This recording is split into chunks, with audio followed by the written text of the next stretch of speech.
Graças a paz, meus irmãos, votaram todos. Quem é que já começou a estudar? Só disse boa tarde e graças a paz. Certamente que a maioria de vocês já identificou dois tipos de pessoas. Aquelas pessoas que só veem o lado negativo das coisas e aquelas pessoas que só veem o lado positivo das coisas. Nós temos um primeiro-ministro em Portugal que é reconhecido como um irritante otimista. Sabem quem é que disse isto? Sabem não? O Presidente da República a respeito do primeiro-ministro. Mas há dois tipos de pessoas, normalmente. E nós, para distinguirmos o tipo de pessoa que estamos a lidar ou relacionarmos, há aquele teste do copo. Sabem? Aquele copo com água. Ora, está. Quando o otimista vê um copo com água, ele diz que está meio cheio. O pessimista diz que está meio vazio.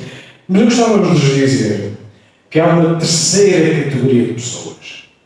Não é do pessimista, não é do otimista, é do salmista. Porque sabem como é que o salmista olha para o copo? Ele vê que o seu cálice transborda. E porquê que eu estou a dar este exemplo? Porque muitas vezes, e sobretudo a respeito das realidades bíblicas e espirituais, nós temos eventualmente a tendência entre dizer ou é uma coisa ou é outra. Ou é isto ou é aquilo. E vocês estão a olhar assim para mim, mas não estou muito bem a perceber onde é que tu queres chegar. Porque é que queres-nos exemplo do otimista e do pessimista?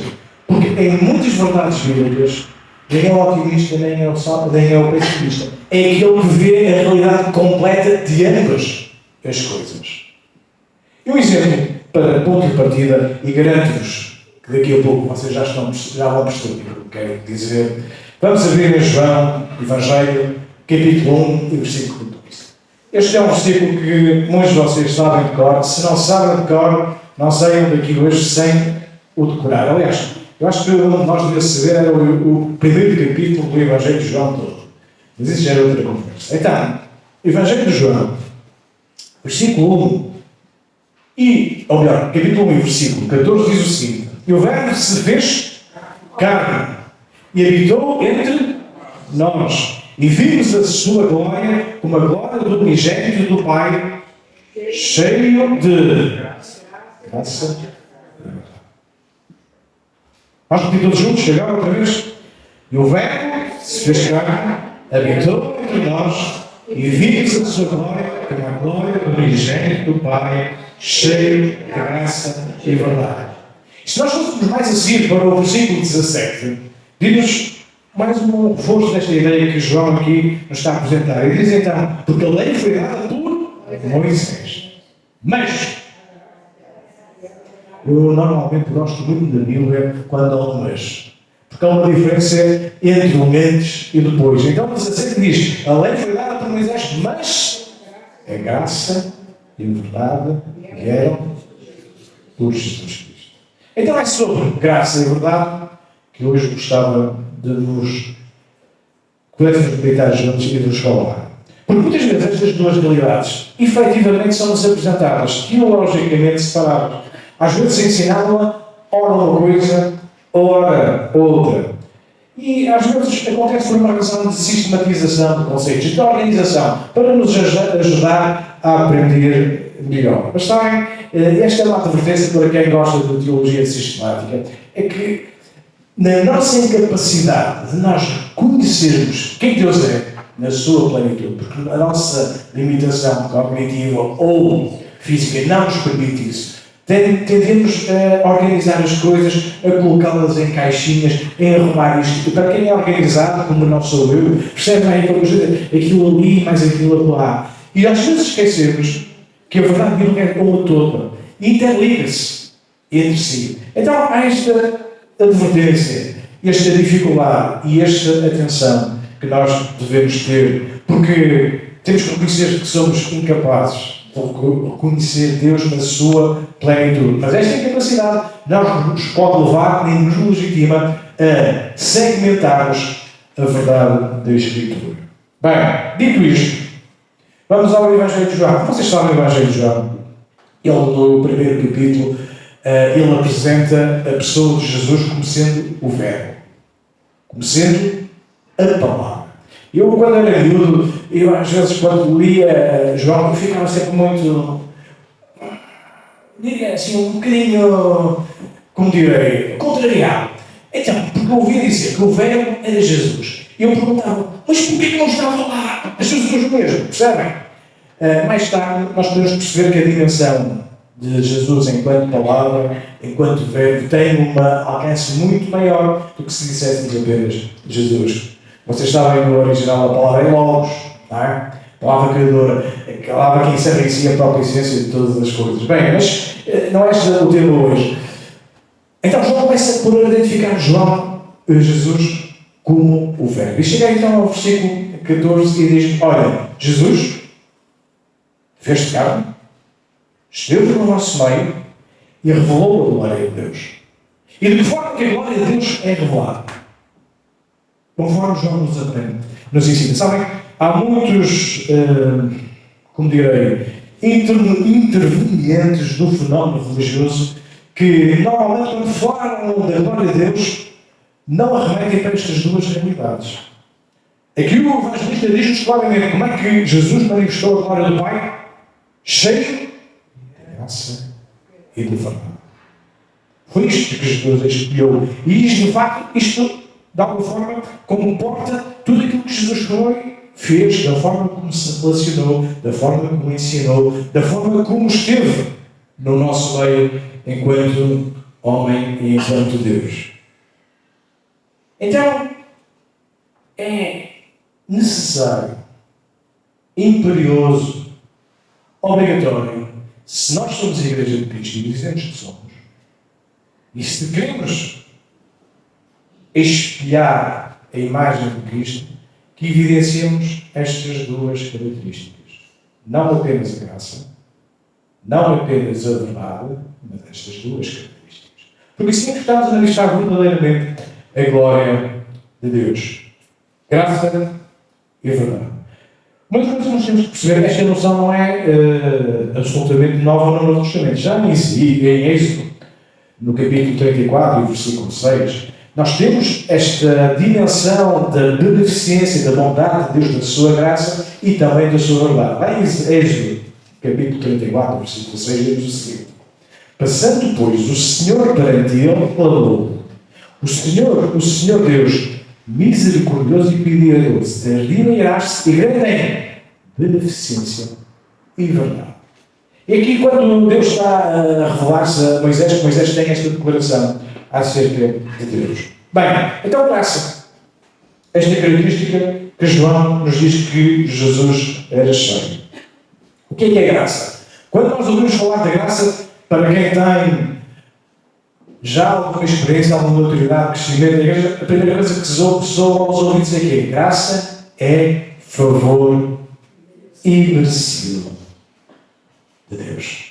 E é nesta dimensão que vamos falar hoje sobre graça.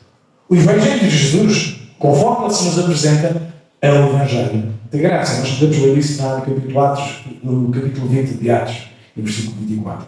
Em 1 Pedro, capítulo 5, versículo 10, podemos ler que Deus é o Deus de toda a graça. Então temos o Evangelho da graça de Jesus, o Deus que é de toda a graça. E agora venham comigo para Tito 3, versículo 4 e 8.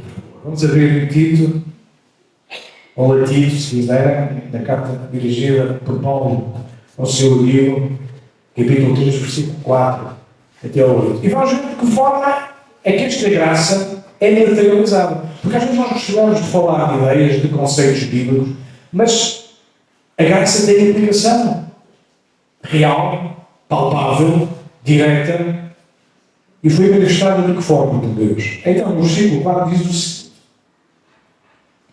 mas, novamente temos o nosso mas quando apareceu a benignidade e amor de Deus, nosso Salvador, para com os homens, não pelas obras de justiça que houvesse-nos feito, mas segundo a sua misericórdia, nos salvou pela lavagem da regeneração e da renovação do Espírito Santo, que abundantemente Ele derramou sobre nós por Jesus Cristo, nosso Salvador, para que, sendo justificados pela sua graça, sejamos feitos herdeiros, segundo a esperança da vida eterna. O que é graça? Graça é isto.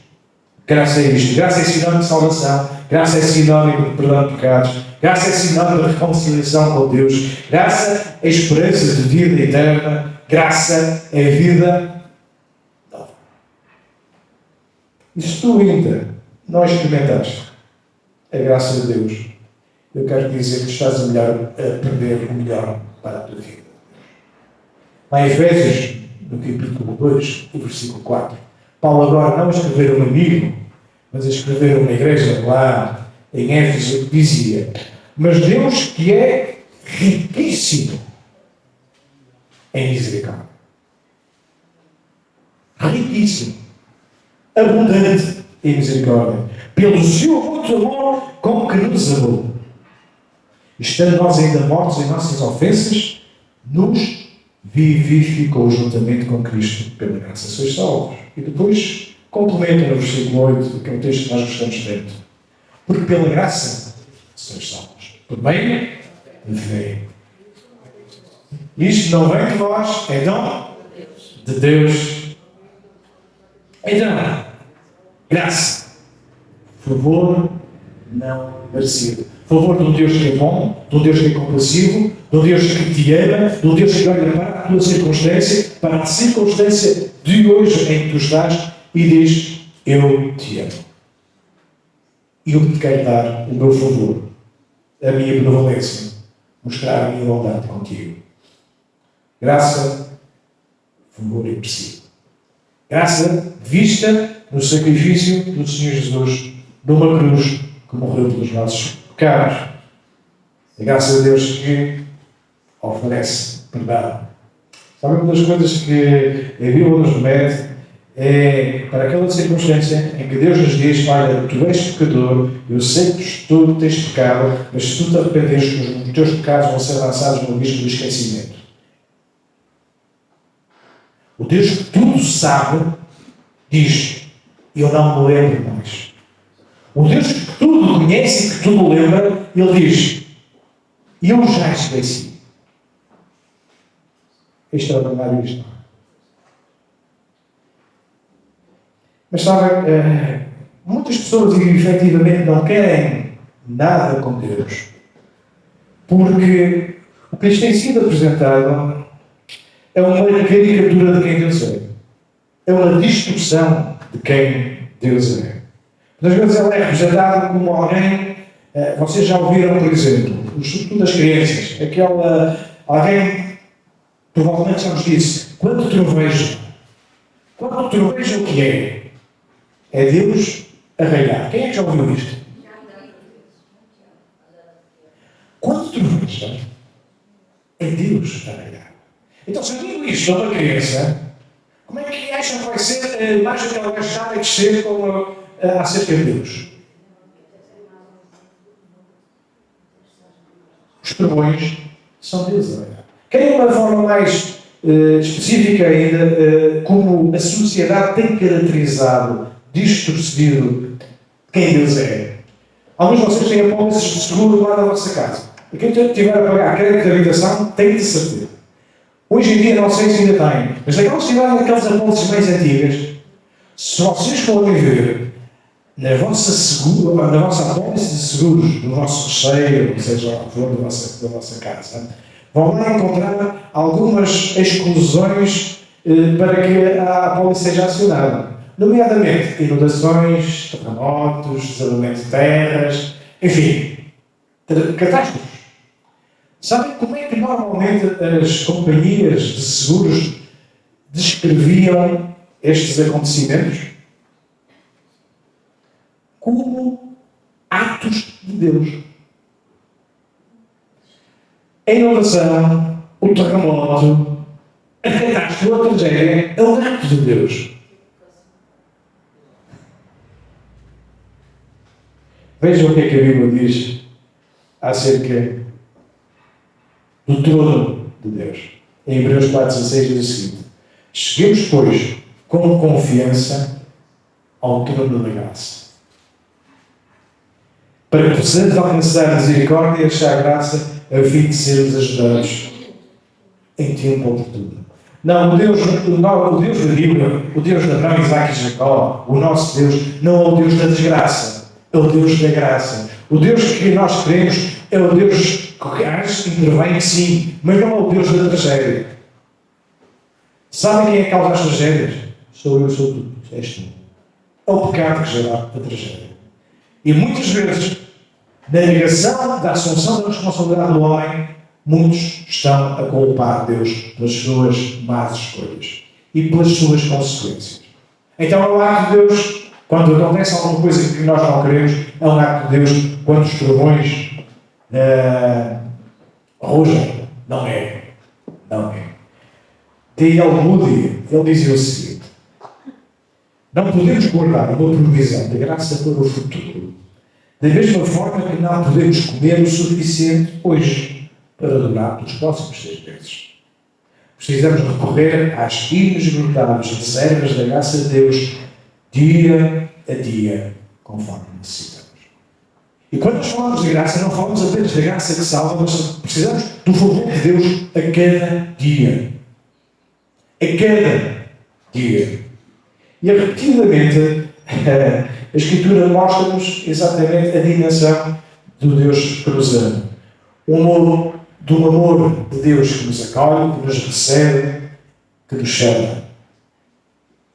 E é este Deus que, porque nos ama, nos recebe efetivamente na condição em que nós estivermos.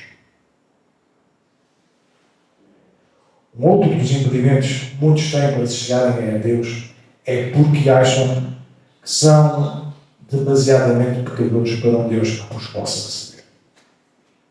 Não sei se já se cruzaram com alguém assim. Há muita gente que pensa que o seu pecado, a sua bagagem, tudo aquilo que tem transportado, ele já não é digno. E sabem uma coisa? É que não é. Mas a questão é exatamente esta. É que Jesus não veio para os dignos. Jesus veio para os indignos. Jesus não veio para os justos. Jesus veio para os injustos. Aliás, em Marcos, capítulo 2, versículo 17, diz: e Jesus, tendo ouvido isto, disse-nos: os sãos não necessitam de médico, mas sim os que estão doentes. Eu não vim chamar os justos, mas sim os pecadores ao arrependimento.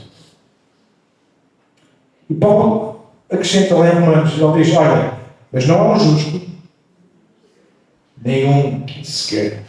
E muitos acham que primeiro têm que pôr a sua vida em ordem para chegar até Deus.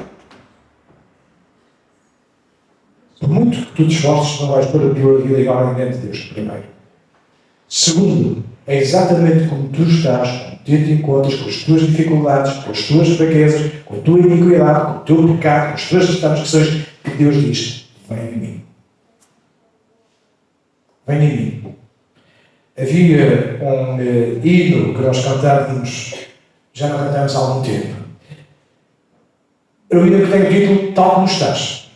E uma das estrofes diz o seguinte: tal como estás, sem esperar que o coração vá melhorar, mas para graça em Cristo achar, por fé, vem a Jesus. Tal como estás. Tal como estás, este chamado. Tal como estás. É este o convite.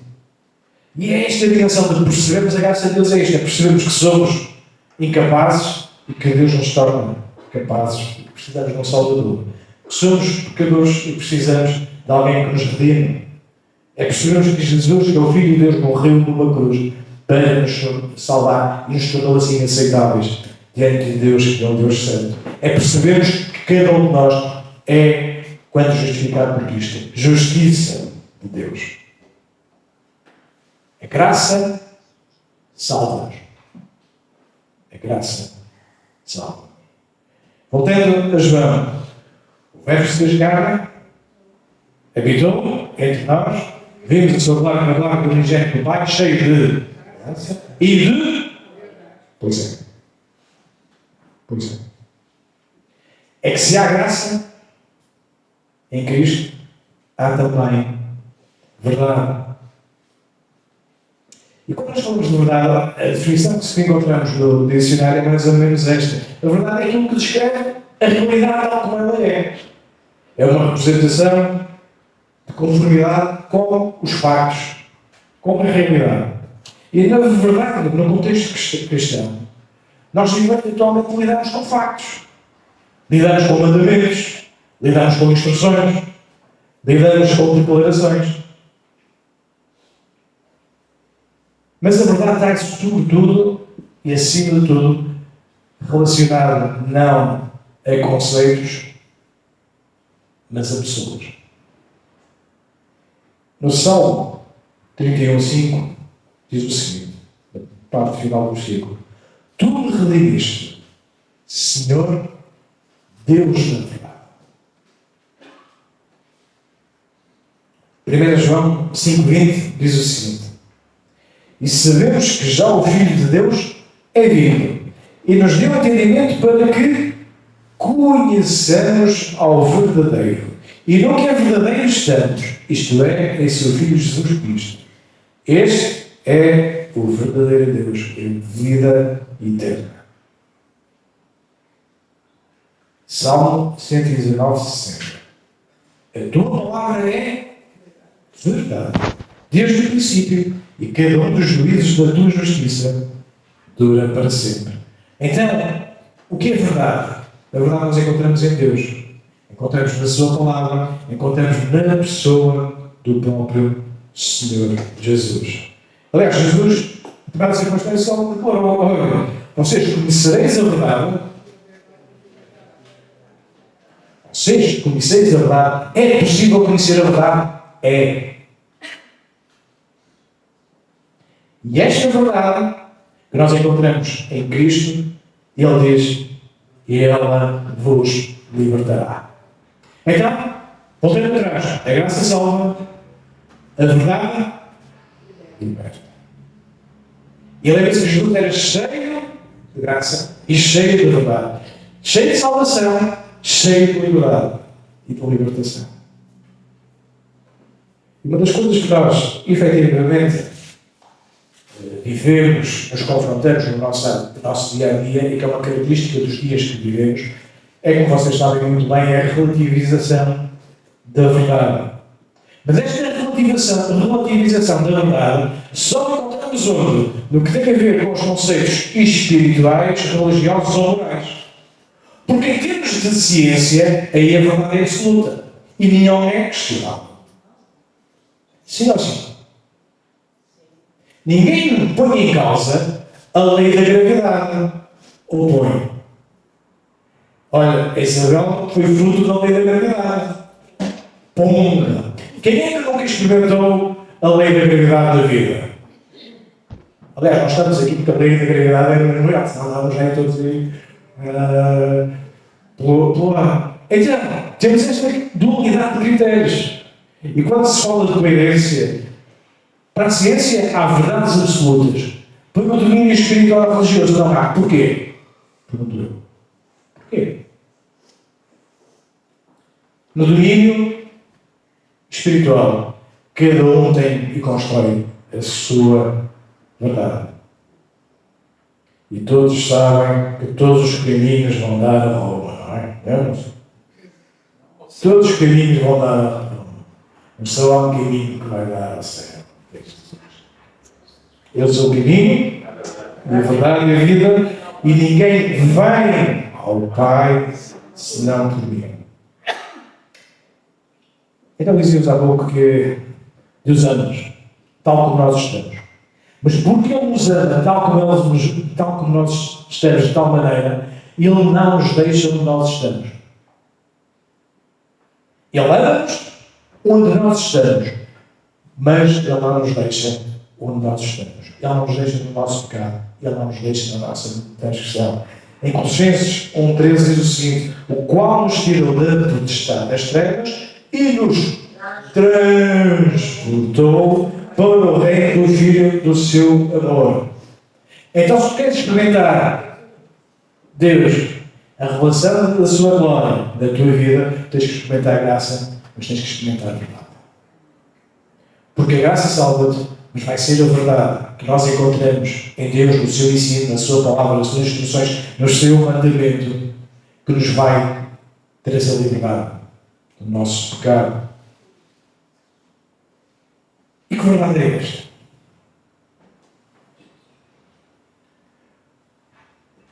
É uma verdade que ofende. É uma verdade que corta. É uma verdade que vai até ao profundo do nosso ser. Porque a verdade magoa. E nem toda a gente está preparada para isto. Sabe, uma das coisas que nós vivemos também nos nossos dias, e que é característico, é que nós vivemos num mundo de mentira. Se há verdade, também há mentira. Na política, não vale a pena dar-vos exemplos, não é? No desporto, não vale a pena dar. Vou-vos dar um exemplo. Há dias vi uma prova de atletismo, um campeonato, acho que em África.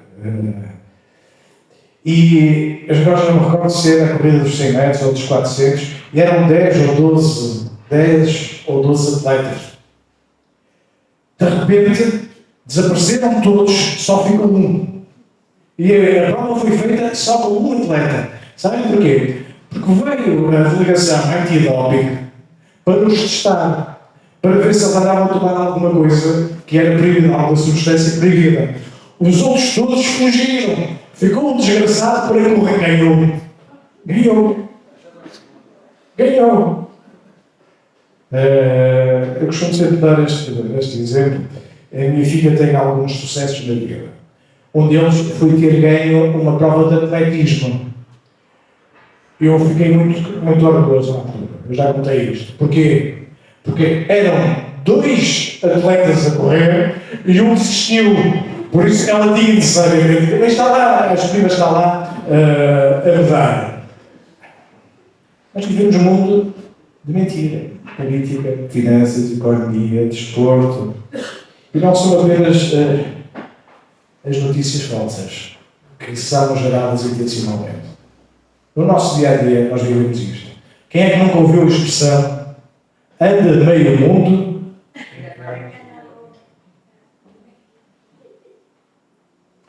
Mas aqui também a Igreja de Cristo tem que ser referência. Tem que ser exemplo. Sabem o que é que Paulo escrevia a um outro amigo seu, Timóteo? No capítulo 3, da primeira carta que ele escreveu, o versículo 15, ele dizia assim: olha, mas senta lá, para que saibas como convém andar na casa de Deus, que é a igreja do Deus vivo, a coluna e a firmeza da verdade. Se há coisa que a Igreja de Cristo e as igrejas locais são chamadas a fazer, é apresentar a verdade de Deus e a verdade do Evangelho. Conforme eu vos dizia, ainda que essa verdade ofenda, ainda que essa verdade incomode, o politicamente correto não tem lugar na Igreja quando estiver em causa a desvirtuar a verdade, diminuir a verdade. O Evangelho não procura ofender as pessoas, não. Mas se elas ficarem ofendidas, também não tem problema, porque o Evangelho procura salvar pessoas. Salvar pessoas. E vejam o que é que já o profeta Isaías, lá atrás, dizia.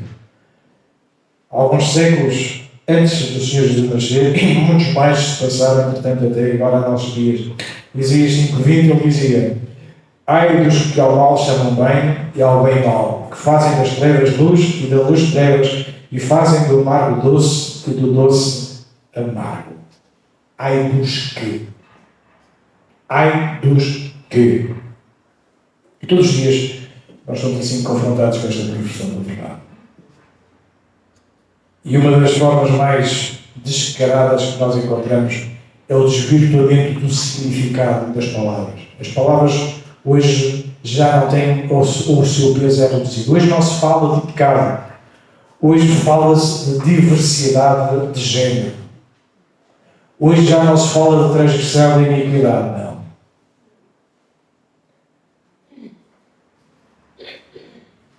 A determinada altura, um pastor muito conhecido, ele escreveu o seguinte.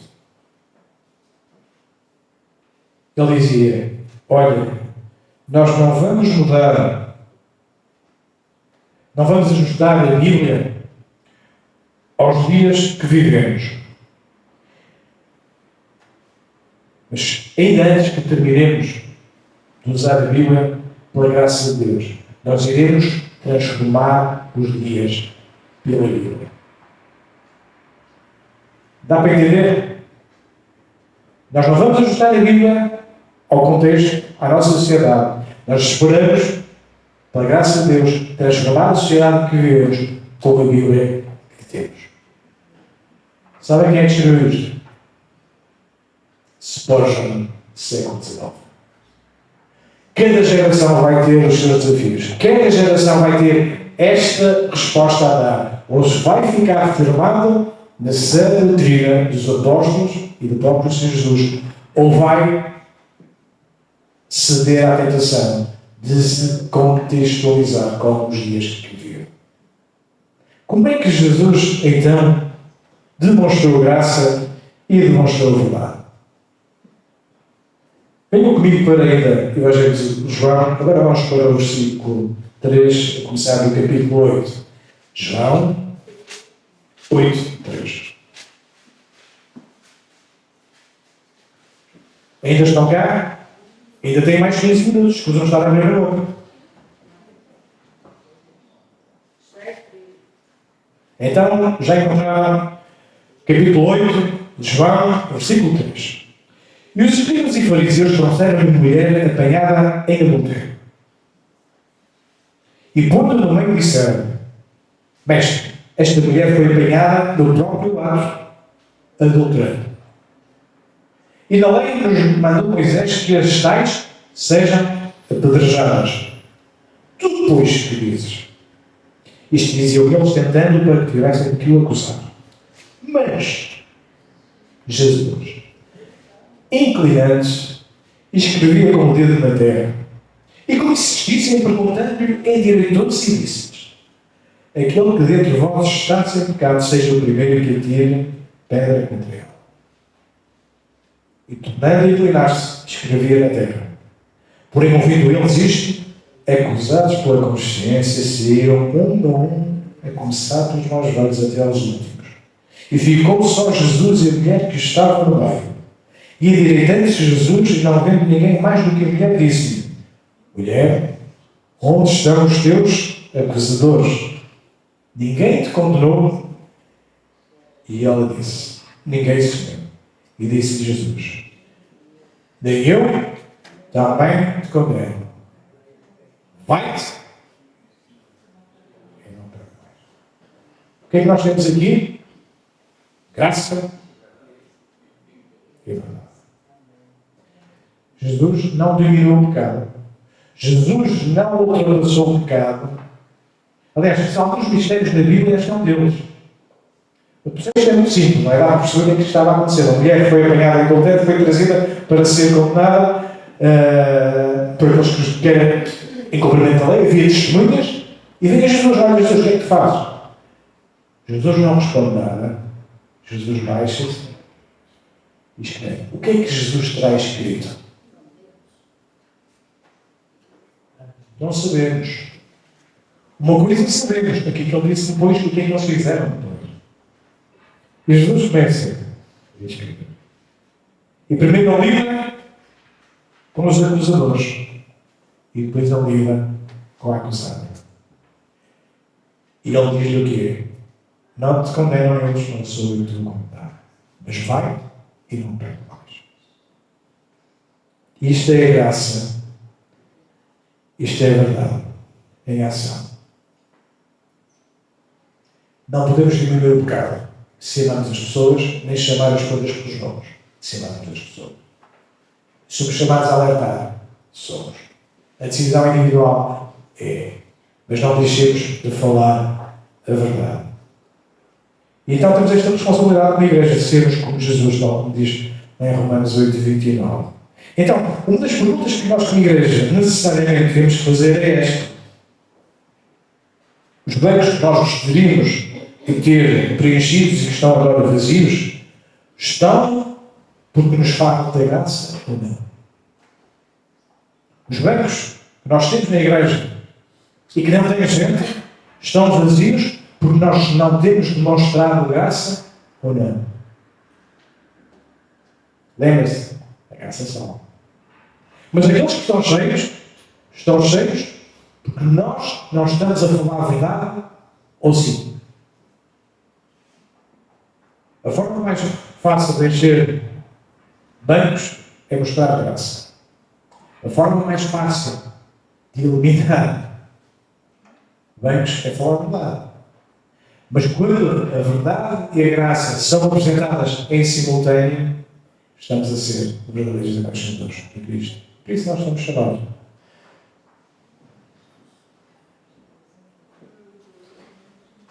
Graça sem verdade, sabem o que é que ela constrói? Ela vai construir relativismo. Verdade sem graça vai produzir legalismo. Vocês sabem que uma das pessoas, ou classe social que Jesus, ou religiosa que Jesus se manifestou, eu diria, duramente, ou até mesmo violentamente, foi exatamente com os legalistas, que falavam a verdade, mas não mostravam graça nenhuma. Então, como igreja, nós estamos chamados a mostrar graça. Isto significa o quê? Significa ser condescendente com algumas coisas? Sim. Ser paciente, necessariamente. Mas precisamos também de demonstrar a verdade. Até à altura, Jesus tinha curado um paralítico. Contamos isto lá no capítulo 5 de João. Ele foi todo contente. E depois Jesus mais tarde encontrou no templo. E Jesus olhou para ele e disse outra vez: olha, Jesus tinha curado e basicamente tinha virado costas e foi-se embora. Foi para o templo. E depois encontrou lá no templo. Está isto no versículo, capítulo 5 de João e no versículo 14 diz-lhe o seguinte a Jesus. Depois Jesus encontrou-o no templo e disse: eis que já estás são. Não peques mais para que não te suceda alguma coisa pior. Esta é uma advertência que nós também temos que deixar quando consideramos a graça e a verdade. Quem prova da graça de Deus e mantém-se no seu pecado, cuidado. Aliás, Paulo tratou isto. Na altura, alguns diziam: então a graça é um passaporte para o pecado. De maneira nenhuma. Aliás, fazer isso é anular o próprio significado de graça. Mas então, Jesus aqui alerta também. Nós percebemos que aqui a sua doença é diretamente relacionada com o seu pecado. Não quer dizer que toda a doença seja relacionada com o pecado, como vocês sabem. Não é isso. Mas aqui Jesus disse: olha, tu estavas doente e já eras paralítico como resultado do teu pecado. Mas agora que estás são, vai, caminha, corre, salta, dança, mas experimenta a verdade que liberta, que te tirou do sítio onde estavas e caminha por um caminho novo. Este é um desafio para mim e para cada um de nós. Nós precisamos exercitar a graça de Deus na nossa vida, precisamos que estamos dependentes dela a cada dia, precisamos ser gratos, mas não nos conformemos com aquilo que o mundo nos está a apresentar e tenhamos a coragem de falar verdade, apontando o pecado, sim, com graça. E assim, Deus irá ser visto e também glorificado. Deus nos abençoe.